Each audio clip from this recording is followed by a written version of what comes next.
Halo semuanya, selamat datang di segmen analisa. Kita update kembali terkait dengan perkembangan kasus dari aktor China Alan Yu Menglong yang terjatuh pada 11 September 2025 di apartemennya di salah satu distrik di Beijing, China. Nah, sebenarnya kan kita masyarakat tuh bingung ya, terutama warga internasional lah yang bukan dari China. Kita tuh pengen tahu apa sih yang membuat banyak sekali platform di China itu yang diberikan treatment khusus dari pemerintahannya. Maksudnya gimana? Pemberitaan terkait Alan Yu Menglong itu banyak yang dinonaktifkan, pencariannya pun juga dipersulit. Memang kenapa kesannya kayak Chinese Community Party atau CCP ketakutan gitu loh dengan meninggalnya aktor Alan Yu Menglong ini yang salah satu sosok cukup fundamental dan juga fenomenal dari kasus ini adalah Presiden China-nya Xi Jinping. Kenapa? Ada beberapa dugaan dari masyarakat bahwa orang-orang yang terlibat dalam peristiwa ini merupakan inner circle dari orang nomor satu di China. Tetapi dengan kita tahu sistem pemerintahannya adalah komunis, kalian harus juga tahu teman-teman. Kita kan lihat ya beberapa kali terakhir gitu kan ada media memberitakan bagi para pejabat yang kedapatan atau ketahuan terbukti melakukan korupsi itu lantas dilakukan hukuman mati. Nah, ini juga sama nih. Ada beberapa analisa dari sejumlah ya orang-orang China yang tinggal di luar negeri ataupun juga mereka yang dari lokal pun ada yang menduga bahwa kematian dari Yu Menglong ini dijadikan alat untuk melawan lawan politiknya. Karena kan apa ya, ada sebagian yang menduga bahwa apakah dari pihak militer pun juga menjadikan isu ini untuk menjatuhkan pemerintahan sekarang atau oknum-oknum tertentu. Maksudnya karena apa ini? Karena kasus ini bukan cuma terkait dengan kepergiannya Alan Yu Menglong, tetapi dugaannya ada berhubungan dengan money laundry, ada pencucian uang dengan ada statement dikatakan bahwa Yu Menglong itu tercatat sebagai pemilik ada 40-an perusahaan entertainment yang ada di China. Dugaannya itu nama dia tuh cuma dipakai begitu doang karena diduga untuk menjadi kayak ajang pencucian uang dari uang-uang yang ada di pemerintahan. Kalau ini terbukti, ya ini kan bisa menjadi petunjuk titik masuknya siapa aja yang terlibat. Salah satu, aku bingung menyebutnya, Hong Kong, Taiwan, apakah negara atau bukan? Kalau kalian sudah mengetahui isu ini kan juga agak serba salah ya. Beberapa orang-orang yang aku temui, rekan-rekanku, orang Taiwan ataupun juga Hong Kong, mereka tidak mau disebut adalah orang China, tapi orang China di mainland, mereka tuh mengkategorikan Taiwan dan Hong Kong adalah bagian dari China. Terlepas dari pro kontra terkait isu tersebut, menurut aku dua tempat tadi adalah yang cukup kritis ya terkait dengan hal-hal yang berhubungan dengan demokrasi. Dari sejumlah pejabat ataupun juga pengacara dari dua tempat tersebut itu mengkritisi sangat kuat terkait dengan pemberhentian kayak penyidikannya buat aktor Yu Menglong. Dalam waktu 12 jam, ditemukannya jam 6 pagi, jam 6 sore atau malam waktu setempat pun penyidik sudah menyimpulkan bahwa aktor Yu Menglong itu terjatuh karena kecelakaan dengan adanya temuan dia mengkonsumsi alkohol dengan kadar yang sangat tinggi. Ya, banyak yang menilai itu terlalu dini. Ditambah lagi teman-teman, dugaan terkait dengan elit China sana, orang nomor satu di China, memangnya kalau seandainya betul, ini berhubungan dengan keluarga dari Presiden China. Maksudnya gimana? Dugaannya seperti apa ya? Misalnya ada Chai Qi. Ini Chai Qi nggak tahu pengucapannya seperti apa. Dugaannya dia adalah kayak anak biologis dari kakak atau adiknya dari Presiden China. Nah, diduga ini untuk melakukan perlindungan terhadap dirinya dengan berbagai macam isu selain money laundry, juga ada dugaan terkait dengan kayak peredaran senjata ilegal, plus juga dengan isu-isu yang lainnya. Korupsi juga termasuk di situ. Ada juga sosok yang disebutkan banyak di media adalah Yalanlan. Ini adalah seorang gadis usia 20 tahun, dugaannya dia adalah putri dari ya istri presiden, anaknya juga. Istri presiden itu kan namanya Peng Liyuan, yang dugaannya peranan dia adalah yang mengundang tamu-tamu di pesta malam hari itu bersama aktor Yu Menglong. Ada 17 orang dugaannya, dan ada dugaan juga pihak militer itu sudah mengkondisikan pemeriksaan semua ini tuh senyap begitu aja. Tapi walaupun senyap begitu aja, ada sebuah pepatah mengatakan bahwa tak ada kejahatan yang sempurna. Ini dimunculkan dengan beberapa keterangan sejumlah warga yang mengaku mereka melihat di malam kejadian tersebut tanggal 11 September 2025 atau tanggal 10 menuju 11-nya. Ada salah satu sosok yang katanya dia adalah kayak petugas waiternya yang bilang bahwa ada agent dari Yu Menglong itu yang sepertinya dia adalah orang yang memberikan kayak minuman tertentu yang sudah berisi kayak obat-obatan tertentu yang ngebuat Yu Menglong tidak sadarkan diri. Kemudian dia juga melihat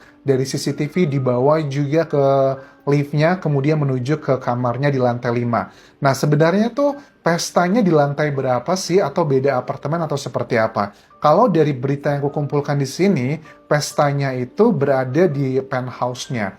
Penthouse itu setahu aku adalah biasanya itu adalah tempatnya tinggi. Kalau di lantai 5 kayaknya nggak, mungkin lantai 6 ke atas. Aku nggak tahu berapa lantai gedungnya. Cuman dugaannya penthouse ini kan sangat mewah sekali ya teman-teman. Dan di situ ada orang-orang yang memang tidak boleh disebutkan, tetapi sudah mulai tersebar kemana-mana karena ada sosok-sosok yang bekerja di situ yang membocorkan ke bukan media, tetapi kepada konten kreator yang ada di China. Nah, dari situ kayak ada temuan-temuan minuman-minuman yang alkohol, harganya yang wine tahun berapa itu yang 980-an, itu harganya 10 juta per botol, ditambah lagi dengan profil-profil high-end yang ada di sana, mengindikasikan bahwa kasus ini seharusnya nggak ada kebocoran sedikit pun, tetapi terjadi kebocoran karena adanya saksi mata di TKP. Tetapi bagaimana dong dengan adanya 3 perempuan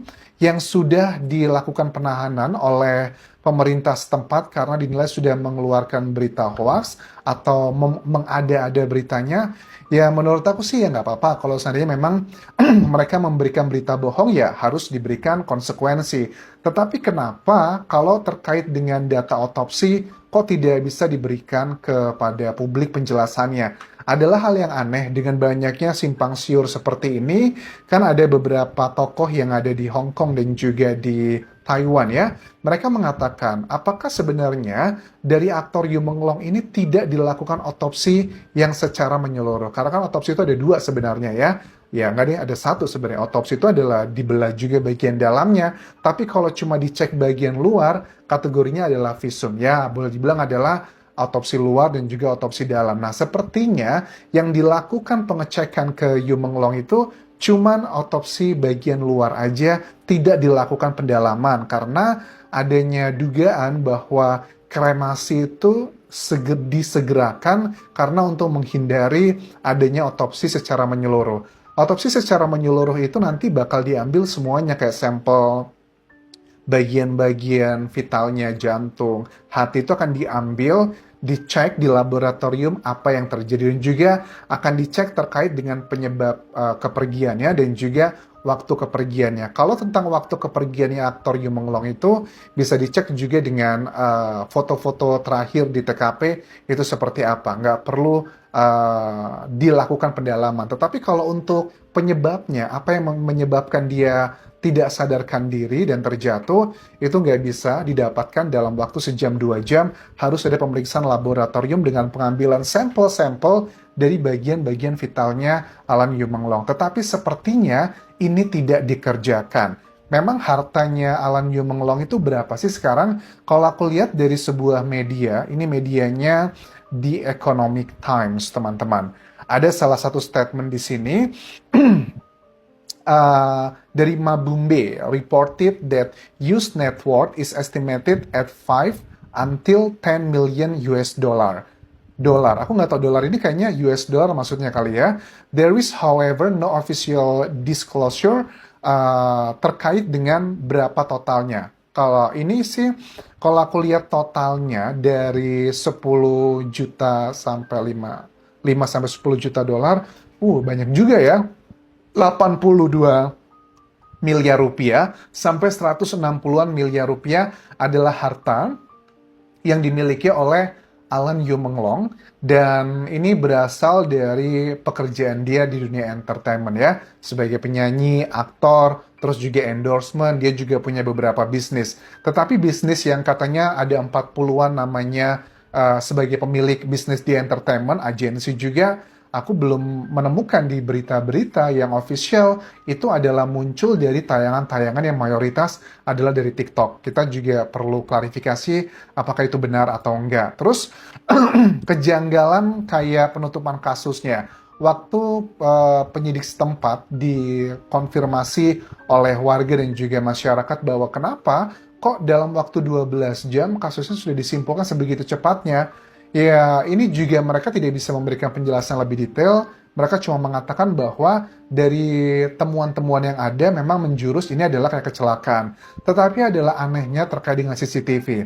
Apartemennya Alan Yu Menglong itu yang di kawasan Beijing, termasuk adalah apartemen yang cukup bagus ya. Bukan apartemen yang kelas bawah, at least menengah ke atas lah.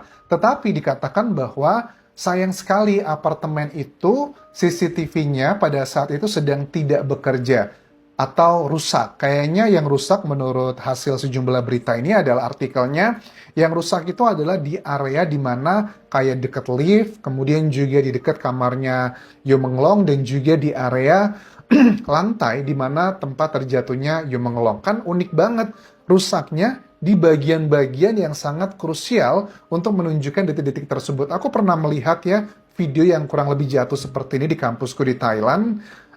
Itu bisa tersebar kemana-mana gitu loh. Tetapi kok di sini, bahkan juga apartemen ini kan juga bersebelahan dengan gedung-gedung yang lain gitu loh. Apakah tidak ada sama sekali yang mengindikasikan di jam berapa sebenarnya dia terjatuh seperti itu? Jadi memang ada banyak kebocoran-kebocoran ini. Dugaan sangat kuat sekarang ini adalah bukan sekedar kepulangannya aktor terkenal China, tapi juga ada berhubungan dengan politik dan juga intrik di kalangan elit di China, dan dijadikan isu ini untuk tim lawan politik tertentu untuk jalan masuk menjatuhkan lawan-lawan politiknya. Tetaplah namanya politik itu seperti itu ya, mau kamu di negara manapun kayaknya nggak ada teman dan juga musuh yang abadi. Yang abadi adalah kepentingan. Apakah akan ada keberlanjutan kasus ini? Kalau sampai saat ini terakhir aku lihat di beritanya, kasus ini sudah dihentikan penyidikannya, tetapi kalau memang ada temuan baru, ada unsur pidana, kasus ini akan segera dibuka kembali. Terutama sih ibunya lah ya, menurut aku penentunya adalah ibundanya. Karena kalau ibundanya udah legowo ya sudah ikhlas begitu aja, kayaknya agak sulit untuk dibuka kembali kasus ini.